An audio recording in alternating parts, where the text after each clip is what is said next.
Well, what do we have here?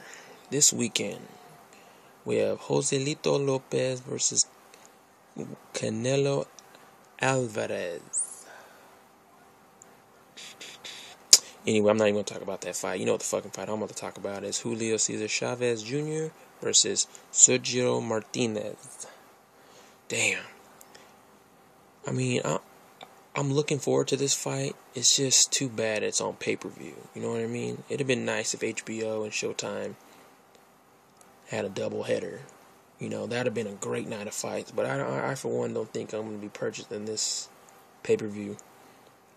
Mainly because I just don't think it's warranted. You know, you just really know you can't justify to me that these guys belong on pay-per-view. Not to take anything away from Martinez or, you know, JCC Jr. But, damn. Anyways, in regards to this fight, you know, I think, you know, Cesar Chavez Jr. He has boxing in him. You know, even if you don't like his father, if you were a fan of his father, if you weren't, you can't hate on the dude. This dude has boxing in him. You know, you can say, oh, he's probably taking steroids, he's probably on performance enhancers, look how big he is, look how big his head is, oh man, whatever, you know. PEDs only does so much for you, you know what I mean? Of course, it increases his power and his output, possibly his cardio, yada, yada, yada. We all know the fucking deal, we all heard it before. But this guy, his daddy, made sure he sat his little ass down and says, listen, son, you're going to be the next in line to beat ass like I used to beat ass. You know what I mean? Stuff like that. But I was reading how Chavez Jr. gives a lot of credit to Freddie Roach. I'm doing this video just kind of shaking my head in disbelief. How do you, I mean, if your trainer's Freddie Roach, was responsible for Amir Khan, is responsible for Manny Pacquiao, and is responsible for Chavez Jr. Like, what can Freddie Roach possibly teach Chavez Jr. that his daddy already didn't, you know, teach him already? If you watch the episode of 24/7, a lot of the back talk, a lot of the stuff with his father was mentioned, and, you know, a lot of the recaps of his father's, you know, past days of glory and the golden era of boxing.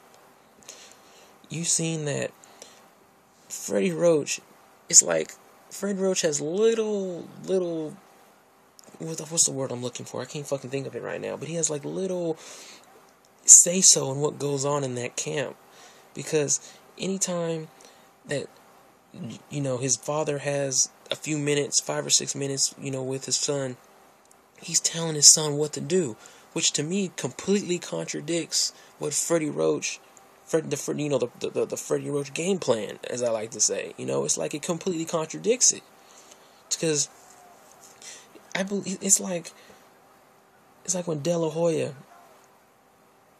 you know, when he was training under Freddie Roach and he had Nacho Beristain.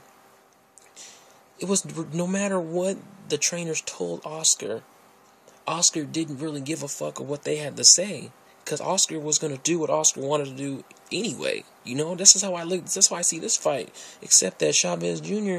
is listening more to his father, you know, it's like, than Freddie Roach.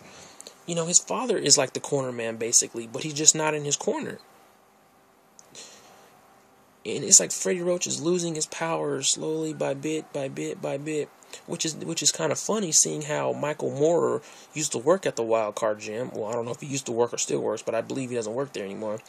How he used to, you know, give Freddie Roach, not give him tips necessarily, but like with Pacquiao, when Pacquiao would do something and Michael Moorer would kind of tell him, you know, said, hey, you know, move to the left a little more, you know, use your jab, step back, right hook type of thing.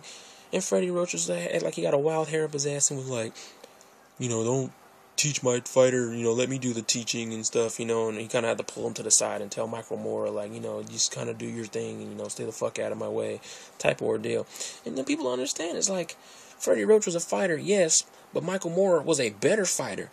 You know, he may not have been the greatest heavyweight, but at times, just because if you're not a great athlete in general, doesn't mean you don't know the sport like the back of your hand. You know, it's true in some cases, and it's true in other cases it's not. Because Michael Jordan, for example, greatest player that ever touched hardwood, but he's a terrible general manager or part owner, and I guarantee he's a terrible coach. You know, Phil Jackson is another example, mediocre player, but he's the, if not the greatest coach that ever coached in the NBA. Triangle offense, all that. So you see the discrepancies there, and that's what I feel. You know, Freddie Roach, he's coming to a crossroads with a lot of his fighters. Amir Khan was one of them. I guarantee Chavez Jr. is going to be another one if he loses this fight against Martinez. His dad is going to tell Chavez, he's going to be like, listen, son, Freddie Roach is not the right trainer for you. Get rid of him. And boom, you know, he's fucking out of here. And that's all she wrote. And Freddie Roach will be right back to square one and training Manny Pacquiao. You know, and I believe he trains. I don't know who else he trains. I want to say he trains that Mercito Gesta dude, but I don't think he trains him. So I'm probably just talking out the side of my ass. Yeah, I can't recall who other fighters he trains, but it's like slowly but surely he's losing luster in the as a coach. You know, kind of like Manny Stewart and Teddy Atlas. You know, they had their fun in the sun, but once their fighters started losing, they started getting bounced out of the fucking corners and shit, you know. We all know this Mandela Hoya, he was bouncing fucking trainers out of his corner left and right like it was nothing. It's fucking crazy. I see this fight, you know, it's not going to be a simple fight for either man, because on one hand you have an elusive southpaw counterpuncher in Sergio Martinez. And his jab, right hand, is very, very underrated. Very underrated. You know, his power hand, the left hand, that's the motherfucker everyone's looking for. You know, everyone, because those looping lefts are fucking nuts. We seen what they did to Paul Williams. You know, they put that nigga to sleep. He was face down on canvas, half of his eye was open. It was fucking ridiculous. I still watch that fight. You know, every time I want to see a good knockout, I'll look at that motherfucker get knocked out, because I never liked Paul Williams. Then you have a strong, stoic, you know, somewhat flat-footed, you know, he got a little pep to his step in Chavez Jr.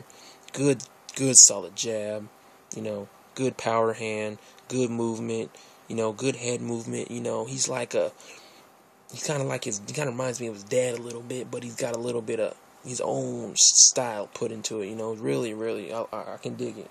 You know, I can dig it a lot.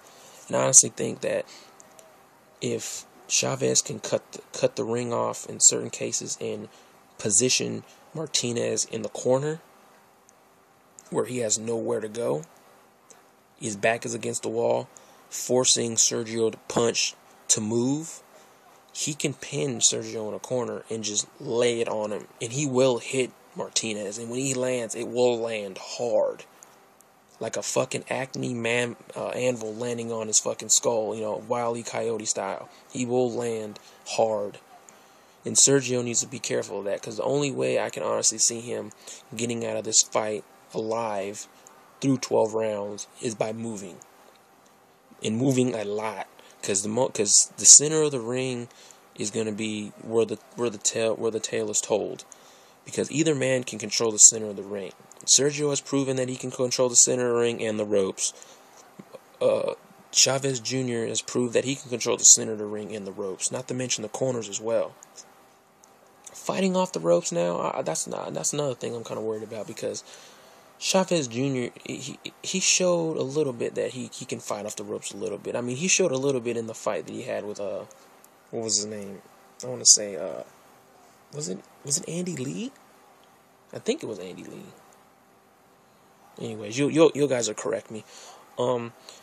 He showed a little bit of ferocity on the ropes, you know, like he got backed into it a little bit, but he popped right out of it, mainly because his opponent couldn't keep him there. You know, he didn't have the strength, he didn't have the fortitude to do it.